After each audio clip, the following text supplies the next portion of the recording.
I used to believe that love was built on trust, like a house with a solid foundation. Now I know better. Sometimes the prettiest houses hide the deepest cracks. My name is Georgia, and 6 months ago, I thought I had it all. A loving husband, a beautiful home in Boston's suburbs, and the kind of comfortable life that made my college friends joke about how I'd won at adulting. Mark and I had been married for 5 years, and every morning started the same way. Him bringing me coffee in bed, kissing my forehead, and asking about my plans for the day. That particular morning seemed no different. "You're going to be late for your meeting," I said, watching Mark fumble with his tie in front of our bedroom mirror. He always struggled with the Windsor knot. "Here, let me." I climbed out of bed, still in my silk pajamas, and fixed his tie with practiced ease. He smelled like that expensive cologne I'd gotten him for Christmas. "What would I do without you?" He pulled me close, his blue eyes crinkling at the corners when he smiled. "Probably show up to work looking like a mess." I straightened his collar, admiring how handsome he looked in his tailored suit. Everything changed that evening.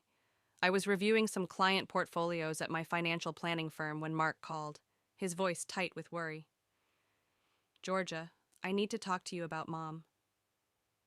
I sat up straighter in my office chair. "Is everything okay? Can you come home early? It's serious." The drive home felt endless. When I arrived, Mark was pacing our living room, running his hands through his dark hair, something he only did when truly stressed. "Mom needs surgery," he blurted out before I could even set down my purse. "It's her heart. The doctors say it's urgent and her insurance won't cover all of it." "How much?" I asked, my stomach already nodding. 200,000. The number hit me like a physical blow.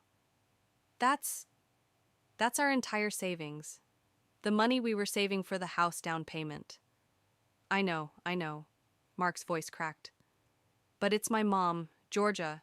She raised me alone after Dad died. I can't just..." I reached for his hand. "Hey, look at me. We'll figure this out. Family comes first, right?" He pulled me into a tight hug. "I love you so much. I'll pay you back every penny, I promise." Looking back, I should have noticed the signs. The way he avoided eye contact when discussing the hospital details. How he kept changing the subject when I asked about visiting Susan. The mysterious phone calls he'd take outside. But love makes you blind, doesn't it? 2 weeks after we transferred the money, I was having lunch with my friend Zariah at our usual spot near my office. "How's Susan doing?" she asked, stirring her iced tea. "The surgery must have been scary." "She's recovering," I said, picking at my salad. "Mark says she needs rest, so we're giving her space." Zariah's perfectly shaped eyebrows drew together. "That's weird. I could have sworn I saw her comment on Lisa's Instagram post yesterday. Something about spa recommendations." "What?" My fork clattered against the plate. "Yeah, she was asking about that new luxury resort that opened in the Berkshires. The one with the $1,000 a night rooms?" My hands felt cold suddenly. "Are you sure it was her? Unless there's another Susan Blake who posts photos of herself in designer clothes and calls Mark my precious boy in every other comment." The room seemed to tilt sideways. I pulled out my phone, fingers trembling as I opened Instagram. There it was. Susan's profile public and active.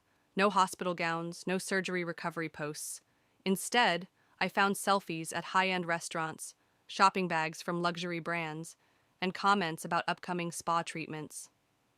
"Georgia," Zariah's voice seemed to come from far away. "Are you okay? You've gone pale." I stood up so abruptly my chair scraped against the floor, drawing looks from nearby diners. "I have to go." "What's wrong?" I grabbed my purse, nearly knocking over my water glass. "I need to check something." As I rushed out of the restaurant, my phone buzzed with a text from Mark. "Working late tonight, don't wait up. Love you." Another lie, another crack in our perfect little house. My hands shook as I started my car. The truth was right there, screaming at me from every perfectly filtered photo on Susan's Instagram. There was no surgery, no medical emergency, just my life savings funding my mother-in-law's luxurious lifestyle, while my husband played me for a fool. And I was done being fooled. I sat in my parked car outside our house for nearly an hour, scrolling through Susan's social media feed until my eyes burned.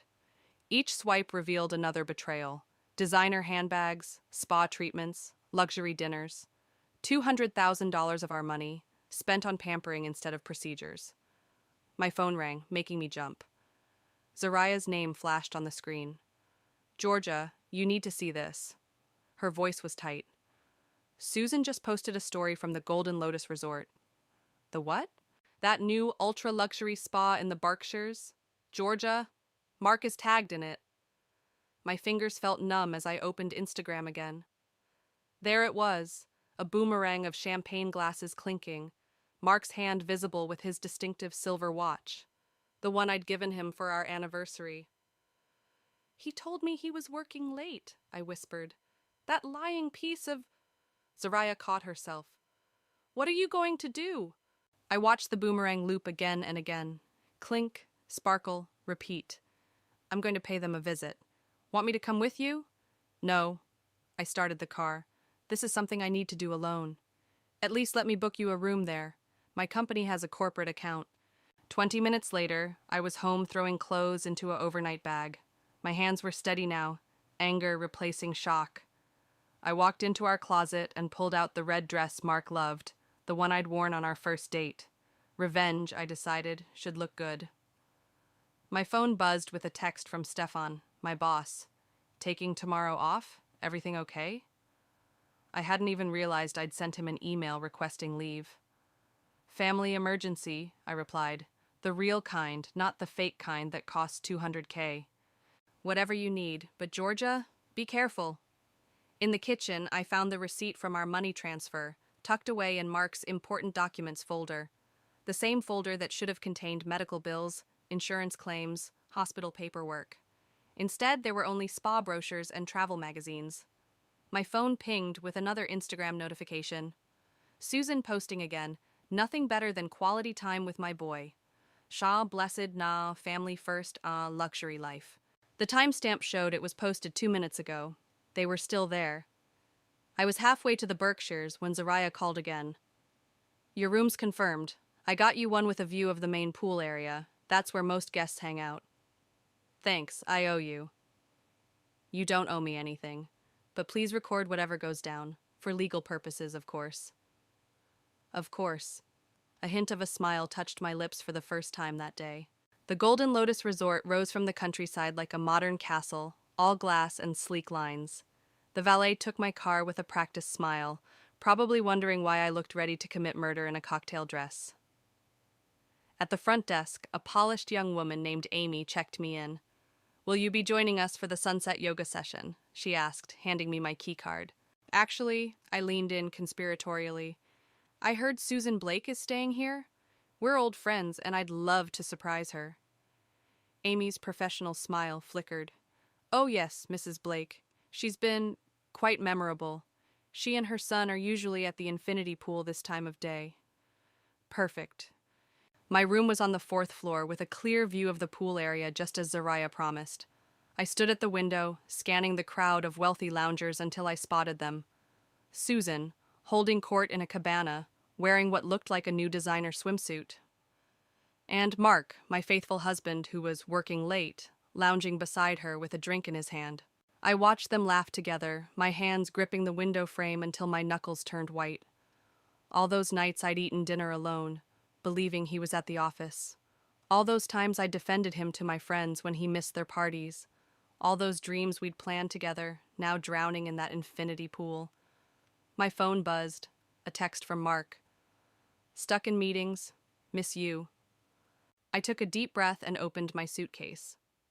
The red dress came out first, followed by my makeup bag. If I was going to blow up my marriage, I was going to do it looking absolutely fantastic. In the bathroom mirror, I practiced my smile, the kind that promises consequences. Hello, darling, I whispered to my reflection. Surprise. My hands were steady as I applied my lipstick, the same shade of red as my dress, the same shade as the rage burning through my veins. Time to crash their little party. The infinity pool sparkled in the late afternoon sun as I made my way across the deck. Guests lounged on $1,000 chairs, sipping $100 cocktails, living their best lives. In her cabana, Susan was holding court like a queen, wearing oversized sunglasses that probably cost more than my car payment. My heels clicked against the marble tiles. Click, click, click, a countdown to destruction. And then I told the massage therapist, Susan was saying, that if she couldn't handle my requests, I'd speak to management about, "Hello, darling." I stepped into the shade of their cabana. Surprise. Mark choked on his drink. "Georgia? What are you doing here?" I smiled, all teeth.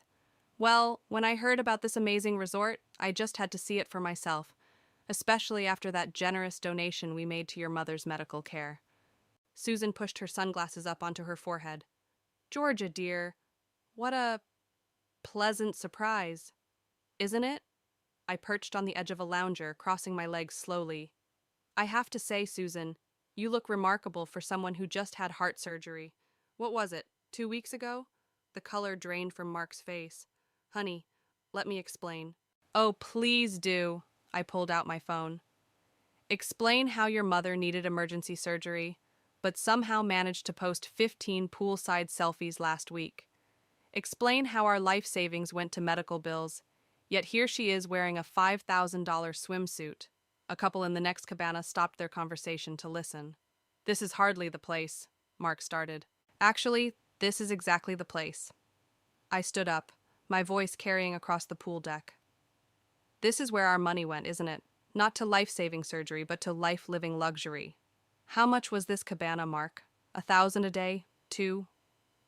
Susan sat up straighter, her perfectly manicured hands gripping her champagne glass. "Now see here." "No, you see here." I pulled up the bank transfer receipt on my phone. $200,000, our entire savings. Money we spent 5 years putting aside for our future, for the family we planned to start. More people were watching now. A woman nearby was not so subtly recording with her phone. "I needed that money," Susan snapped, dropping her socialite act. "Do you know how hard it is to maintain my lifestyle? Mark understands. He knows what his mother deserves." "Mom, please." Mark reached for her arm. "What you deserve?" I laughed, the sound sharp as broken glass. "What about what your son deserves? What about his dreams, his future? I gave him everything." Susan's voice rose. "I raised him alone. I sacrificed—" "You sacrificed nothing." I cut her off. "And now you're making him sacrifice everything. His marriage, his integrity, his—" "Georgia, stop." Mark stood up, reaching for me. "Let's talk about this privately." I stepped back. "Like how you privately discussed spending our savings with your mother. Like how you privately decided to lie to your wife for weeks." A small crowd had gathered now. I recognized some faces from Mark's social media.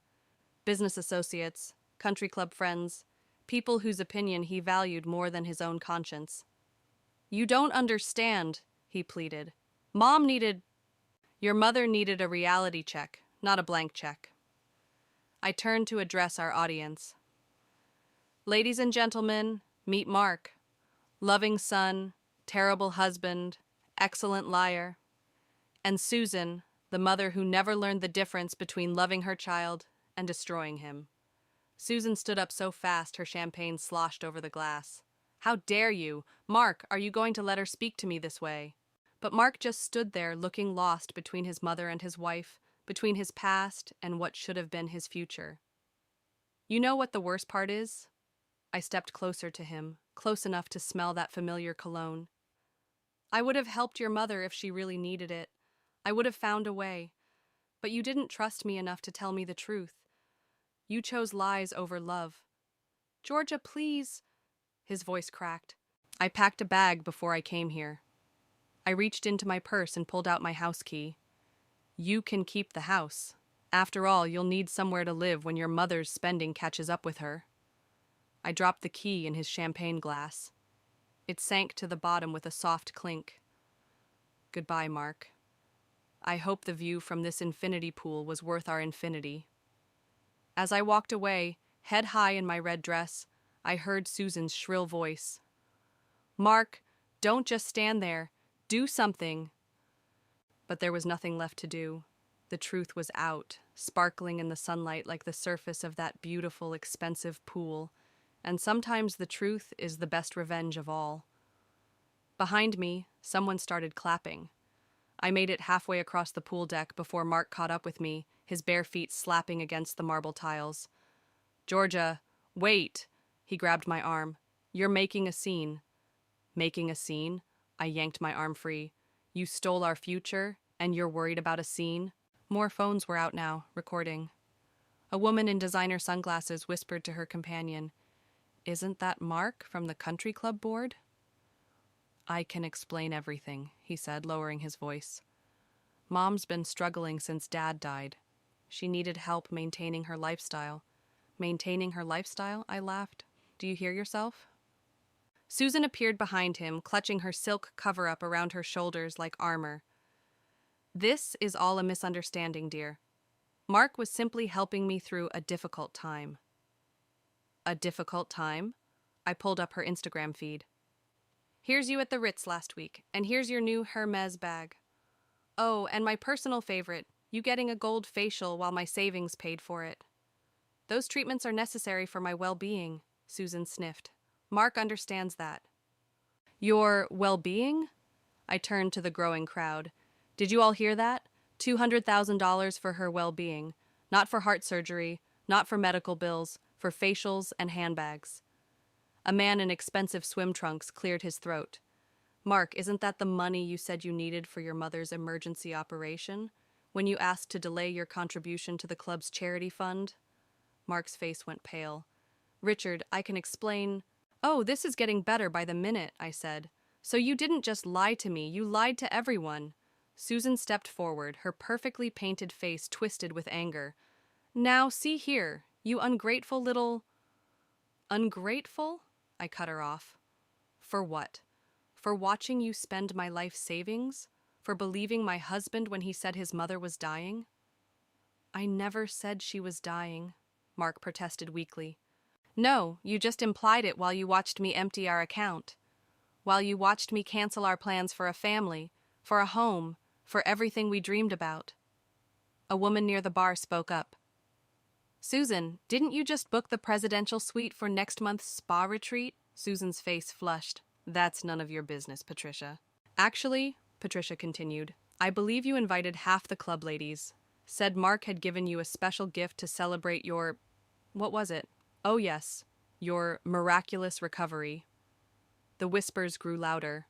Mark looked like he might be sick. "Mom," he said, "tell me you didn't."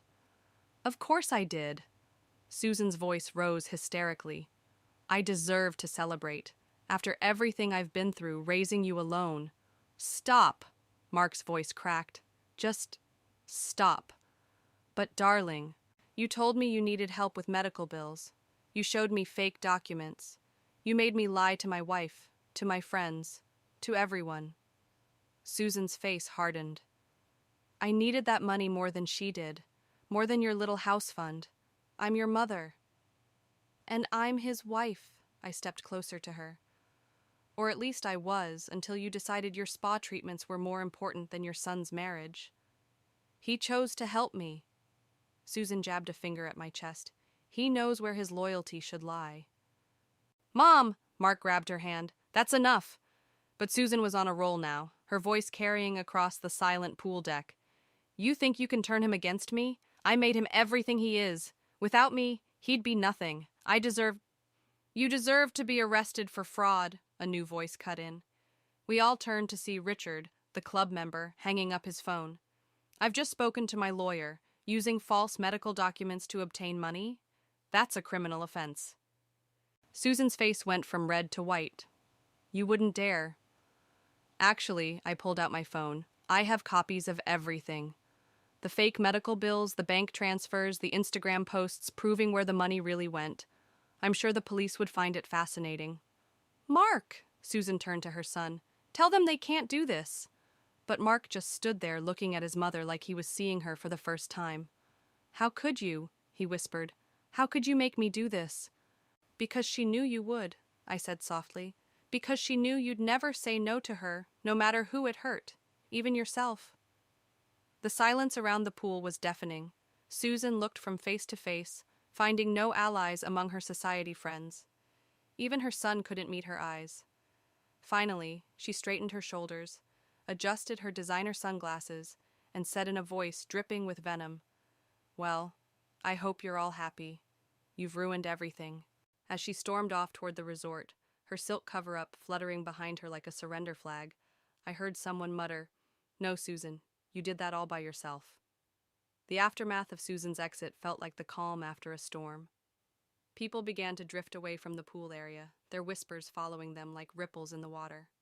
Mark stood frozen, still staring after his mother.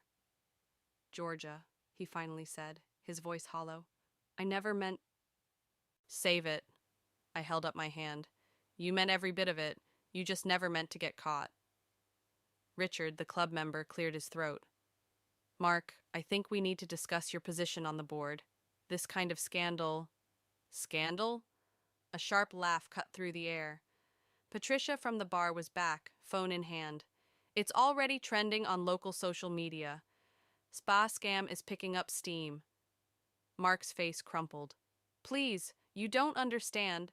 "Oh, I understand perfectly," Patricia continued, scrolling through her phone. "Your mother's been bragging about her luxury lifestyle in our group chat for weeks, always talking about how her devoted son makes it all possible. Guess we know where the money came from now." More club members gathered around, their previous deference to Mark evaporating like pool water in the sun. "Didn't you just join that new private equity firm?" someone asked.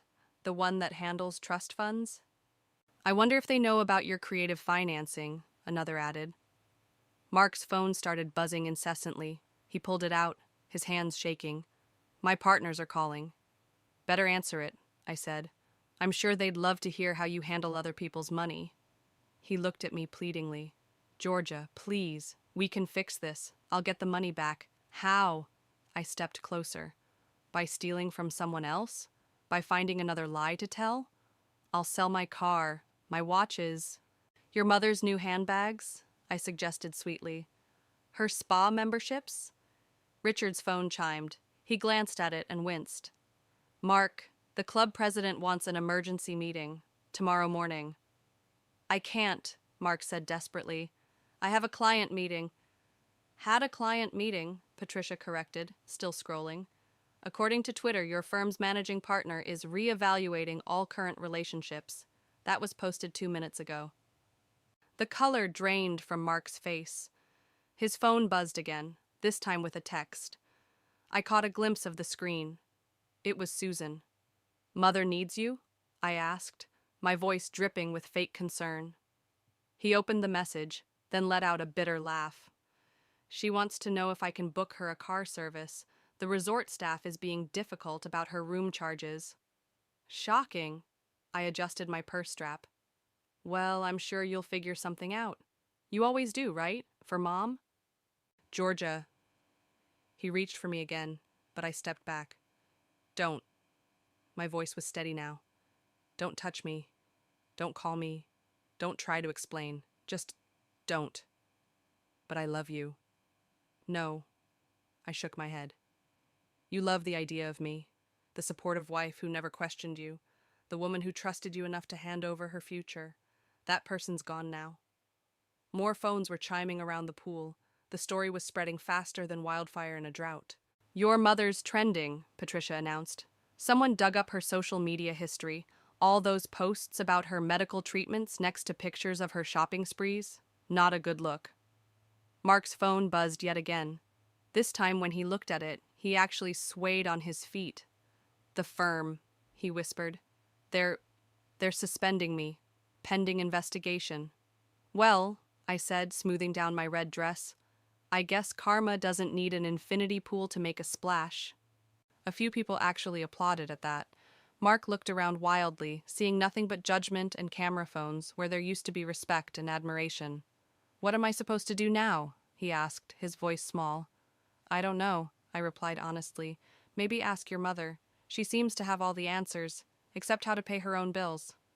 I turned to leave, but stopped after a few steps. Looking back over my shoulder, I delivered one final blow. "You know what's funny? If you'd just been honest from the start, I would have helped. We could have found a way to support your mother that didn't involve fraud. But you chose lies over love. And now?" I gestured at the crowd of former friends recording his downfall. Now you get to live with that choice, in public. As I walked away, head high in my red dress, I heard Patricia say, "Oh, look, Mark's messy mother is trending now, too."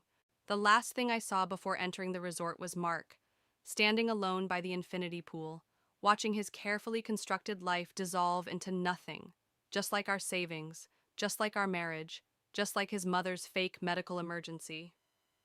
Sometimes karma doesn't just come around. Sometimes it comes with receipts. The drive home from the Berkshires felt surreal. My phone kept buzzing with notifications, messages from friends who'd seen the viral videos, news alerts about Mark's firm launching an investigation, and endless texts from Zariah demanding details. I ignored them all until I saw Stefan's name pop up. "Are you okay?" his message read. "Just saw what happened. The videos are everywhere." I pulled into a rest stop and called him. "I'm fine," I said when he answered. "Well, not fine, but—" "Come to the office," he said. "We need to talk about your finances." "Stefan, it's almost 8. I'm still here, and you shouldn't be alone right now." 40 minutes later, I was sitting in his office, still wearing my red dress, while he poured us both a drink. "So," he said, handing me a glass of whiskey, "want to tell me how my best financial planner missed the signs of fraud in her own account?" "Because I trusted him." I took a long sip. "Stupid, right? Human." He sat on the edge of his desk. "But now we need to be strategic. I've already called my friend at the FBI's Financial Crimes Unit." I nearly choked on my drink. "The FBI? Georgia, they used fake medical documents to commit fraud. That's federal territory." He pulled out a file. "And I've been doing some digging. Your mother-in-law has a history of this." He spread out papers across his desk, credit card statements, loan applications, bank records. 3 ex-husbands, he said, pointing to different documents. Each one mysteriously emptied their accounts before the divorce. And look at this. 2 years ago, she convinced her brother to mortgage his house for her cancer treatments. Let me guess. She didn't have cancer. She had a spa membership in Switzerland. He shook his head. The brother lost his house. My phone buzzed again. Mark's face appeared on the screen. "Don't answer," Stefan said. "Let everything go through lawyers from now on." "I don't have a lawyer." "Yes, you do." He handed me a business card. "Maria's the best divorce attorney in Boston. She's expecting your call tomorrow." I stared at the card, reality finally hitting me. "I'm getting divorced." "You're getting justice," he corrected. "And your money back if I have anything to say about it." My phone lit up with another notification. Zariah had sent a link to a news article. "Financial firm suspends executive amid fraud allegations." "It's all falling apart for him," I whispered. "Good." Stefan's voice was hard. "He deserves it. Both of them do." A knock at the office door made us both jump. It was the night security guard. "Sorry to interrupt, but there's a woman in the lobby insisting on seeing Miss Georgia. Says she's her mother-in-law. Susan's here?" I stood up so fast I almost spilled my drink. "Want me to send her away?" the guard asked. I looked at Stefan, who nodded slightly. "No," I said. "Send her up." 5 minutes later, Susan swept into the office. Her designer outfit was wrinkled, her makeup smeared. "Well," she said, dropping into a chair uninvited, "I hope you're happy. You've destroyed my son's life." "Pretty sure you did that yourself," Stefan said, moving to stand beside me. "And who are you?" she snapped. "Someone who's already reported you to the FBI." Susan's face went pale. The FBI? Wire fraud, medical documentation fraud, interstate conspiracy." He ticked off points on his fingers. "Should I continue?" "This is ridiculous." She turned to me. "Georgia, you can't let them do this. Think about Mark." "I am thinking about Mark," I said quietly. "I'm thinking about how you trained him to destroy his life to fund yours." "I gave him everything." "You took everything," I corrected. "And now you've lost everything." She stood up, straightening her Gucci blazer. "This isn't over." "Actually," Stefan held up his phone, "it is. The FBI just confirmed they're opening an investigation. I'd stay in town if I were you." Susan's composure finally cracked. "You don't understand.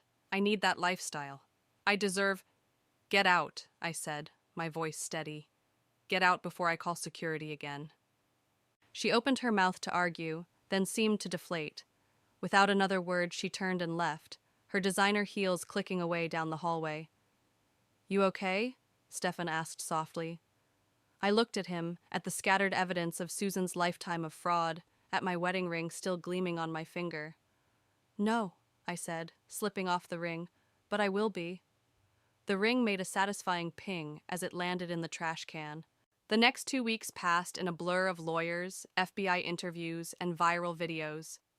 I'd moved in with Zariah temporarily, sleeping on her couch while my life reorganized itself into something recognizable. "Look at this," Zariah said one morning, sliding her tablet across the breakfast table. "Mark's firm officially fired him." I scanned the press release. Words like breach of trust and ethical violations jumped out at me. "That's not all," she continued, scrolling through her phone. "The country club revoked his membership, and 3 charity boards asked for his resignation." "What about Susan?" "Oh, that's the best part. The FBI found evidence of at least 6 other fraud schemes. Turns out your mother-in-law's been scamming people for decades." My phone buzzed. Maria, my divorce attorney. "Georgia," she said when I answered, "we've received an interesting proposal from Mark's lawyer. He wants to meet. Says he has something important to discuss." An hour later, I sat in Maria's office, watching Mark fidget in the chair across from me. He looked terrible, unshaven, wearing a wrinkled suit that used to fit better. "Thank you for meeting me," he said quietly. "Make it quick," Maria replied, her pen poised over her legal pad. Mark pulled out a folder. "I'm signing over everything. The house, the cars, my personal accounts, what's left of them, and this." He slid a check across the table. I looked at the amount and felt my breath catch. "This is $200,000, he finished, plus interest. I sold my watches, my golf club membership, everything of value. Mom's going to prison, Georgia. I can't change that, but I can try to fix what I did to you." "Mark, please," he held up his hand. "Let me finish. I've been in therapy this past week. Turns out being a pathological mama's boy isn't actually normal." He attempted a weak smile. "I destroyed something precious because I never learned to say no to her. I'm not asking for forgiveness. I just want you to have back what I stole." Maria examined the check. "This appears legitimate. We can have it verified within the hour." "It's real," Mark said. "It's all I have left, actually. Well, that and a bunch of viral videos of my public disgrace." "Those videos saved other people from being scammed," I said. "The FBI found 3 more families your mother was targeting." He winced. "I know. They interviewed me yesterday. I told them everything." He stood up slowly. "I'm moving to Seattle next week. Fresh start, entry-level position at a small firm. No trust funds or society connections this time. Just honest work." "Good," I said, surprising myself by meaning it. He paused at the door. "I really did love you, Georgia. I just loved my mother's approval more. I'm sorry it took losing everything to figure that out." After he left, Maria looked at me over her glasses. "Well, that was unexpected." "Is it wrong that I feel sorry for him?" "No," she said, starting to draw up the papers. "But it's better that you feel sorry for him from a distance." That evening, I met Stefan for dinner at a quiet restaurant downtown. He'd been my rock through everything, helping the FBI build their case, connecting me with financial advisors to protect my restored savings. "Mark gave back the money," I told him as we settled into our booth. "I know." He smiled. I may have suggested to his new employer that restitution would look good on his record. "You found him the Seattle job?"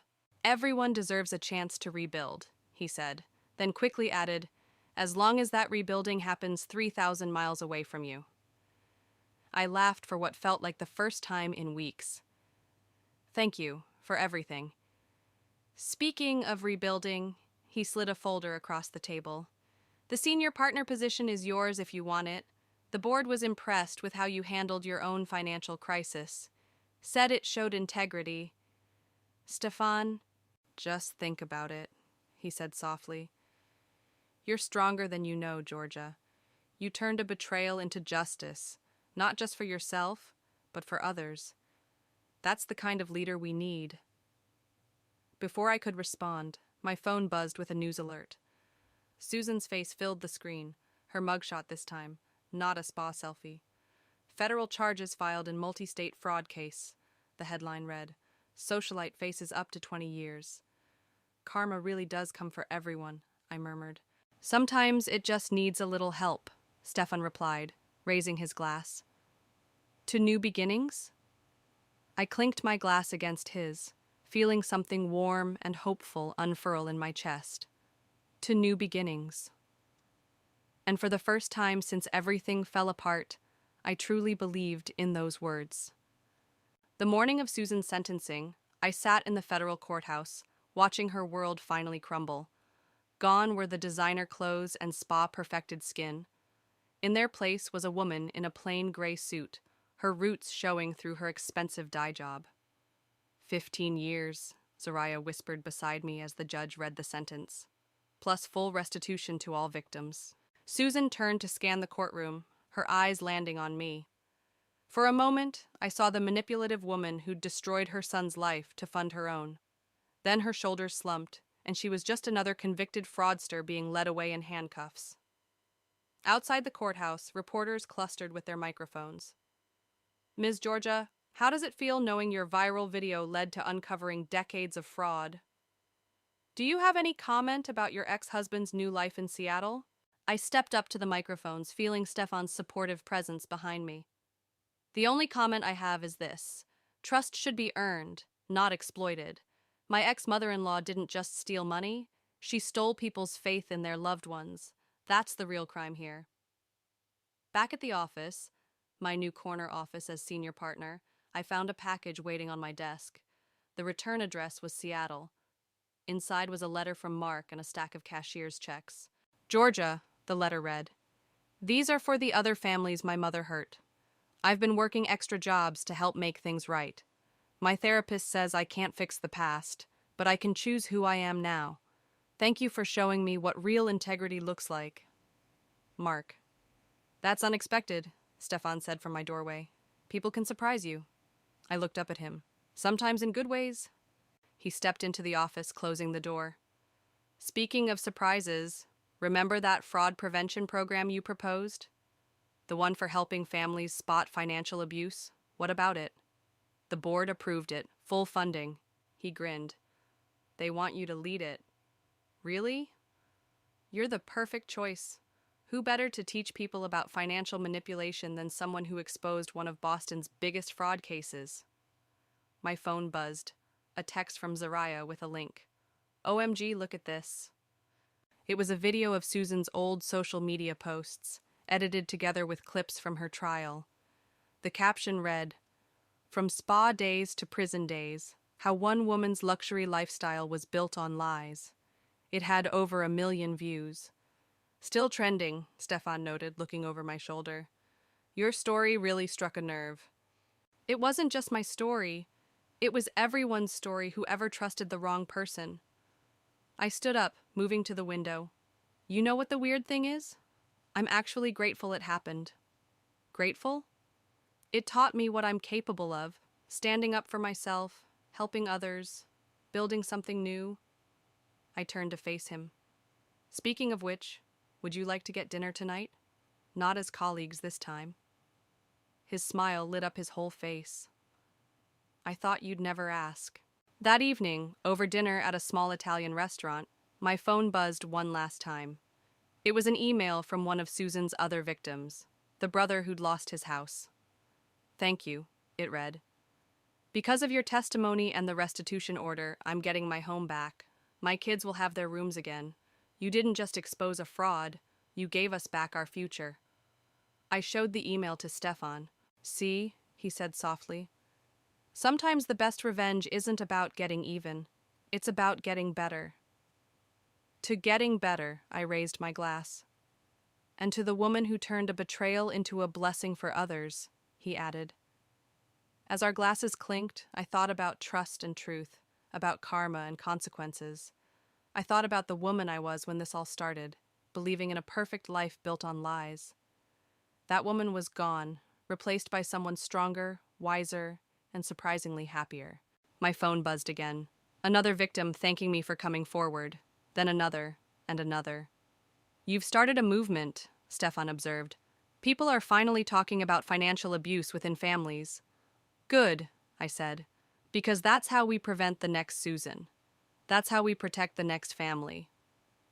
And what about protecting your own happiness? He asked, reaching across the table to take my hand.